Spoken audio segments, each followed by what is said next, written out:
This video is sponsored by Keeps. More on them later.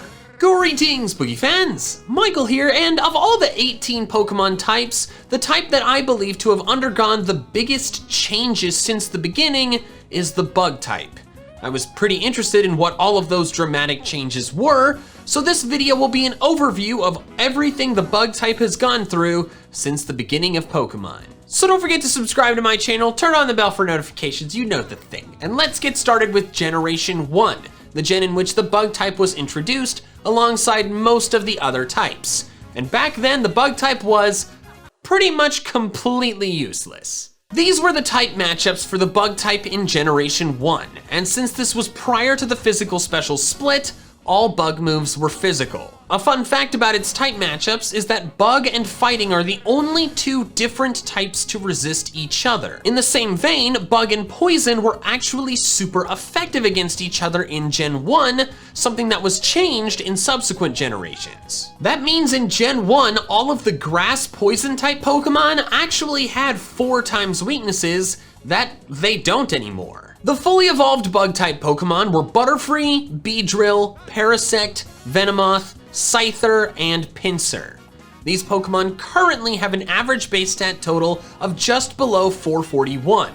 And I'm only looking at the fully evolved ones because those are the ones you'd end up with on your team. I should mention though that stat average is under the modern stat system. Back in Gen 1, the special attack and special defense stats were just one stat, special. So the base stat totals were wildly different back then. I figured it made the most sense just to list the modern day stats because it's more straightforward to understand and compare to other generations. This average of 441 is pretty bad. It's actually the worst of all of the types in Generation 1. And it's only as good as it is because Scyther and Pinsir are a part of it. For comparison, the average base stat total for Gen 1 fully evolved water types is about 502, Fighting types is 467.5, and Poison is 485. The only type close to Bug is Normal, which edges it out by about a point, but Normal is also hurt by Ditto a lot. So in Gen 1, the Bug type Pokemon were pretty weak, but not only were the Pokemon weak, the type itself was like Flareon. It had no moves. There were only 4 Bug type moves in Generation 1, Twin Needle, String Shot, Pin Missile, and Leech Life. This graphic is not completely accurate though, since both Pin Missile and Leech Life have been buffed since Gen 1. Back then their powers were 14 and 20 respectively, and Pin Missile's accuracy was 85. The 3 damaging moves are all clearly terrible. Twin Needle only maxes out at 50 base power. Leech Life is a completely useless 20 base power, and while Pin Missile can max out at 70 base power, the chances of that actually happening are minuscule. The move only has a 12.5% chance to hit 5 times, and that's provided none of the hits miss with just 85% accuracy. Assuming I did my math right, 12.5% times 85% to the 5th power results in only having a 5.5 chance of landing 5 times. So the rest of the time its power is under 70, which is not good. Oh, and as an extra bit of absurdity, the only Bug-type Pokemon that could learn Twin Needle and Pin Missile was Beedrill, the one tied with Butterfree for the weakest fully evolved Bug-type Pokemon in the generation. That left Venomoth and Parasect with the abysmal Leech Life, and then Butterfree, Scyther, and Pinsir literally learned no Bug-type damaging moves. That's actually a big reason why the Psychic type was so incredibly overpowered in Gen 1. The Dark type didn't exist, Psychic was actually immune to Ghost in Gen 1, and the Bug type was so bad that it may as well not have existed. Psychic effectively had no weaknesses in Gen 1. Then came Generation 2, and it provided some buffs to the Bug type, but not enough to make it viable. For type matchups, the Bug type got 2 buffs by now being strong against the new Dark type, and also no longer being weak to Poison. However, those 2 positives were offset by 2 negatives. Poison now resists Bug, as does the new Steel type.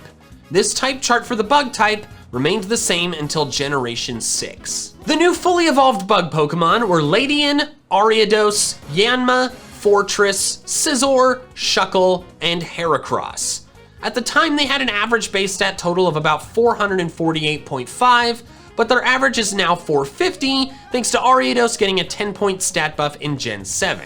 This is better than Gen 1, but still pretty subpar. On the topic of stats, there's actually a weird fact with one of the Gen 2 bug types. Scizor has the exact same base stat total as Scyther, just with a different stat distribution. And this is the only instance in all of Pokemon where a Pokemon has the same base stat total as its pre-evolution, which is weird. I don't know why they did that. Scizor should have been stronger. As for the bug type move situation, it improved, but still wasn't great. The 3 new bug moves were Spiderweb, Megahorn, and Fury Cutter. Megahorn was an excellent powerful move, but the only Pokemon that could learn it was Heracross. Fury Cutter was available on many more Pokemon, but it still wasn't a good move. Back then, its base power started at 10, and it doubled every turn it hit consecutively, maxing out at 160, but you had to hit consecutively. If you were interrupted for any reason, the move went back to being just 10 base power. It wasn't very good. Gen 2 also introduced the first major bug type specialist, the bug type gym leader Bugsy.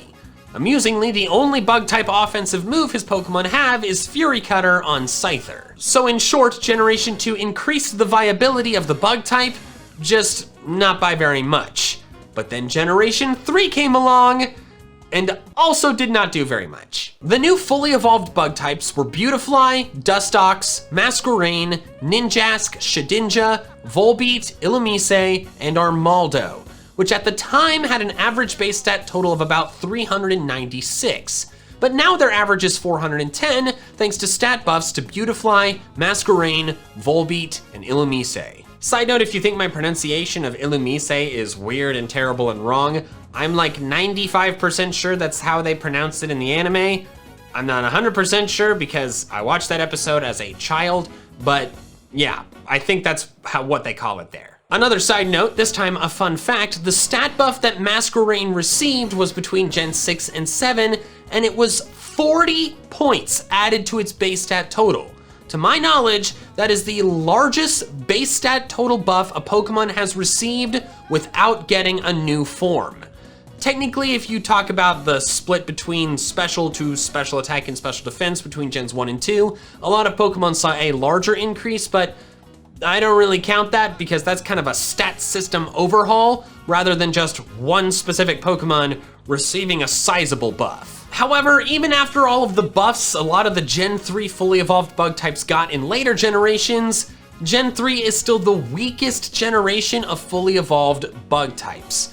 The other generations were helped out by like 500 base stat total Pokemon like Scyther, Pinsir, Heracross, Scizor, and surprisingly Shuckle, which has the highest base stat total of a bug type so far. But Gen 3, the best it got was Armaldo, which was 495. To be fair to Gen 3, Shedinja really drives the average down with its gimmick of only having base 1 HP, but even if you remove it from the calculations, the average is still lower than the others, being about 419 pre-buff and 435 after. As for the new bug type moves, there were 3. Silverwind, Signal Beam, and Tail Glow. Silverwind is a bit underwhelming, being a bug type version of Ancient Power and therefore on the weaker side of in the middle. Signal Beam is reasonably solid, and Tail Glow is one of the best boosting moves in the game. But at the time, they were only learned by Volbeat, a terribly weak bug type. Actually, in Gen 3, there was one other Pokemon that could learn Signal Beam, and it was Dugong. Don't ask me why. The strongest bug move, Megahorn, was expanded to more Pokemon, but sadly, none of them were bug types. Heracross is still the only bug type Pokemon to learn the move. So Gen 3 didn't introduce any new impressive bug type Pokemon other than arguably Ninjask and maybe Armaldo, and the moves it added weren't much help either. But then Generation 4 came along and changed the bug type forever. The new fully evolved bug type Pokemon were Kricketune, Wormadam, Mothim, Vespiquen, and Yanmega, which together have an average base stat total of about 444. This is the best so far prior to any buffs, but certainly not anything impressive. But I'm sorry to these Pokemon, they are not what matter here. Gen 4 changed the bug type not because of the Pokemon it introduced, but because of the moves it introduced. For the first time ever, the bug type had multiple very good bug type moves that were learned by a lot of Pokemon. There were 7 new bug moves introduced. 3 of them are Vespiquen's moves though, which make Vespiquen a lot better, but didn't impact the type as a whole. Bug Bite was a reasonably solid move, but it's still a mid-playthrough strength move. The big 3 were Bug Buzz, X-Scissor, and U-Turn. For Bug Buzz, it allowed special attacking bug types to be viable for the first time. The physical special split was now in place, so not only could high special attack bug types actually use the stat, but they could do it with a bug type version of Psychic, which is excellent. For X-Scissor, it was now the strongest 100% accurate bug type move. Not incredible, but very reliable. And finally, U-Turn, the move that became a staple of singles competitive play to this day, allowing battlers to attack and pivot at the same time. All 3 of these moves were widely available on bug-type Pokemon and remained the primary moves for bug-type offense for several generations. In fact, while X-Scissor has since been outclassed, Bug Buzz is still the go-to special bug move for a lot of Pokemon.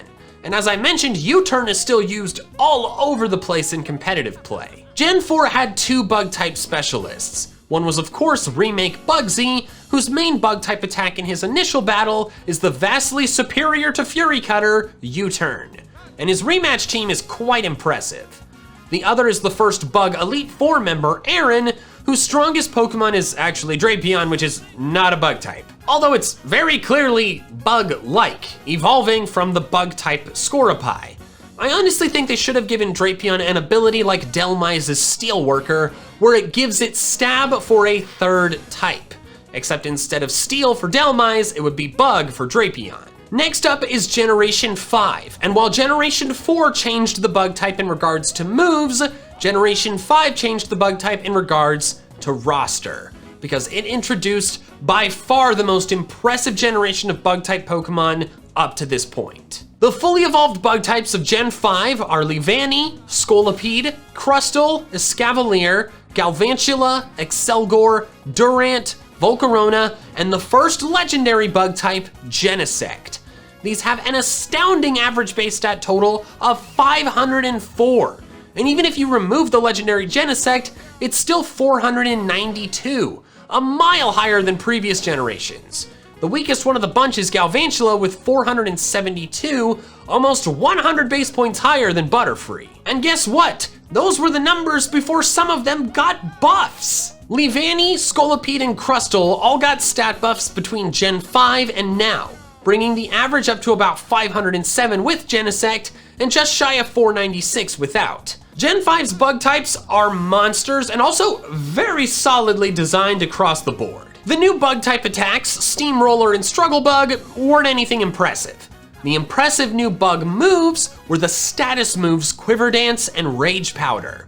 Quiver Dance is a fantastic boosting move, simultaneously boosting the user's special attack, special defense, and speed.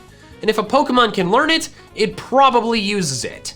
Rage Powder was also a new alternative to Follow Me, giving players more options for redirection support in double battles. A new bug type specialist was the gym leader Berg, whose signature Pokemon was Leavanny and signature move was Struggle Bug. Gen 5 was a much needed blessing onto the bug type roster, and it was really nice to see the devs stray away from the "there must always be several weak bug type Pokemon" tradition that the previous gens had set. Before I move on to the next generation, I just want to take a minute to thank the sponsor for this video, Keeps. Did you know that 2 out of 3 men will experience some form of male pattern baldness by age 35?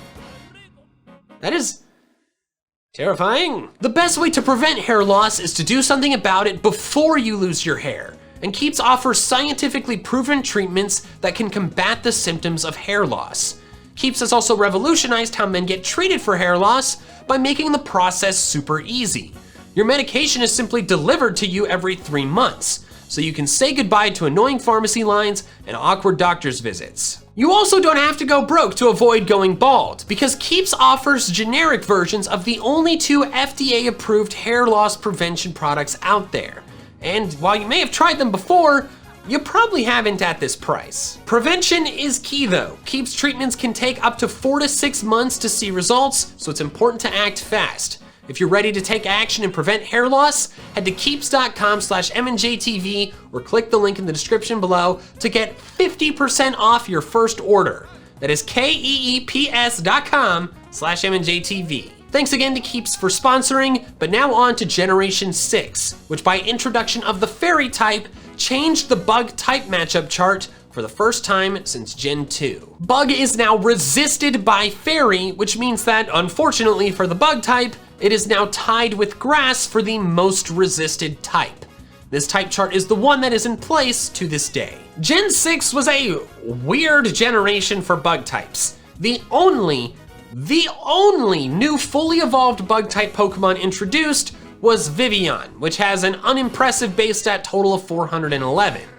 However, it introduced several new forms for bug type Pokemon, those being the new Mega Evolutions for older generation bug types. Those were Mega Beedrill, Mega Pinsir, Mega Scizor, and Mega Heracross.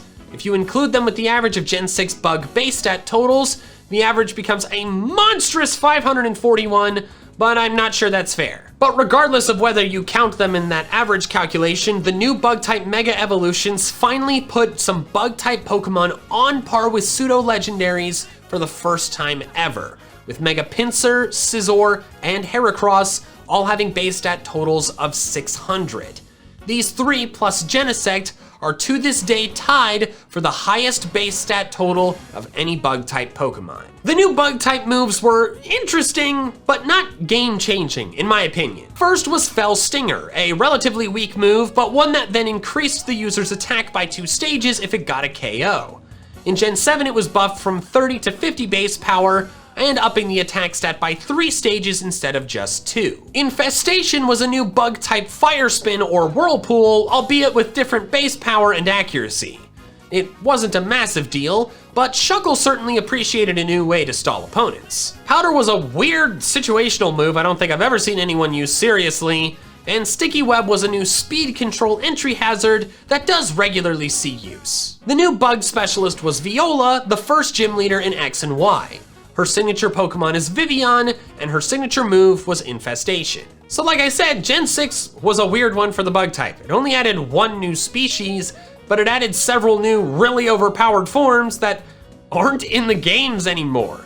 As for the moves, they were all pretty gimmicky and situational. It was just weird. Next up is Generation 7, which brought some really nice additions to the bug type, at least for me personally. The new fully evolved bug types were Vikavolt, Ribombee, Araquanid, Golisopod, Buzzwole, and Pheromosa. While I do not like the Ultra Beasts at all, I adore Vikavolt, Araquanid, and Golisopod, and think Ribombee is quite solid. I think Gen 5 has the strongest bug type designs on average across the board, but Gen 7 has some pretty incredible high designs. Because I adore Vikavolt and really like Araquanid and Golisopod, I just dislike the Ultra Beasts quite a bit. In fact, Gen 7 is the only time I have ever used 2 bug types on a playthrough team, using both Vikavolt and Araquanid in my first Sun playthrough. As for their stats, they average out to about 515, the highest so far if you don't include the Megas in Gen 6. Pheromosa and Buzzwole are technically considered legendary though, so if you cut them, the average goes down to 487, which is not as extremely impressive, but still quite high. 4 new bug moves were added, but 1 was a Z move, so who cares? The other 3 were First Impression, Lunge, and Pollen Puff. First Impression is a solidly powerful +2 priority move that only works on the first turn a Pokemon has in battle, but it's designed to pair with Golisopod's emergency exit. Only Golisopod and Farfetch'd could learn it in Gen 7, but it was expanded to more Pokemon in Gen 8. Pollen Puff is a special attack with an interesting aspect. It heals the target if the target is an ally, so it's a great move for a doubles metagame. Only Ribombee got it in Gen 7, but several Pokemon now have it in Gen 8. And finally, Lunge, an 80 base power attack that is guaranteed to lower the target's attack by 1 stage. The addition of Lunge, plus Leech Life being buffed from 20 base power to 80 base power, means that there's really no longer a reason to use X-Scissor if the Pokemon can learn both. X-Scissor is 80 base power and 100% accurate with no secondary effects. Both Lunge and Leech Life are also base 80 power and 100% accurate, but they have beneficial secondary effects. Gen 7's Bug-type specialist was the Team Skull leader Guzma, whose signature Pokemon was, of course, his Golisopod. Then finally is Generation 8, which, as of right now, has introduced only 3 new fully evolved bug types. Those are Orbeetle, Centiskorch, and Frostmoth. Their base stat totals average to about 502, another very strong group of bug Pokemon. Centiskorch and Orbeetle have Gigantamax forms, as does Butterfree. There were no new regular bug moves added in Gen 8, only max moves. The basic bug type max move, Max Flutterby, which lowers the enemy's special attack, and Butterfree's G-Max move, G-Max Befuddle, which affects the enemy's side with sleep, paralysis, or poison. So clearly over the years, the bug type has transformed immensely. In the first 4 generations, the average base stat total of the fully evolved Pokemon never got above 450.